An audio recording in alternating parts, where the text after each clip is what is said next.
హైదరాబాద్ లో ఉండేటోళ్ళు జీతం రాగానే ఫస్ట్ ఆలోచన చేసేది ఇంటి కిరాయి గురించే. మొదలుగా పైకం తీసి పక్కకు పెట్టినాకనే కడమ ఖర్చులు చూసుకుంటారు. ఏ నెలకు ఆ నెల కట్టాల్సిందే. ఓ కాళ్ళ ఆపిన 2 నెలల కిరాయి మీద పడితే అట్లా వాళ్ళకే తిప్పలు. మరి 4 రోజులు వెనక ముందైనా ఆగరు కొందరైతే. ఇక ప్రతి కిరాయిలు పెరుగుతూనే ఉంటాయి. ఇంత గూడు చేసుకుందామంటే చేసిన కష్టం ఖర్చులకే చాలదు.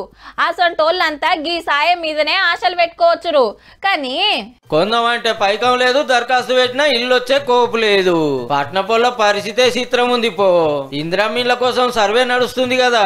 హైదరాబాద్ లో 10 లక్షల మంది దరఖాస్తు పెట్టుకుంటే ఇప్పటికి 3 లక్షల ఇళ్లను సర్వే చేస్తే అందులో 190 మంది సొంత జాగాలు లేనోళ్ళేనట. రూల్ ప్రకారం ఊర్లోనైతే 75 గజాలు, పట్నంలో అయితే 45 గజాల సొంత ప్లాట్ ఉండాలి. వాళ్ళకే ఇల్లు కట్టుకుంటానికి 5 లక్షల సాయం చేస్తుంది గవర్నమెంట్.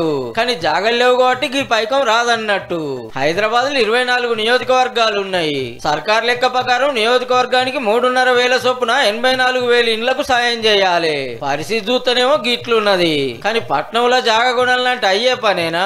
50-60 గజాలు తీసుకోవాలన్నా తక్కువలో తక్కువ 30-40 లక్షలు.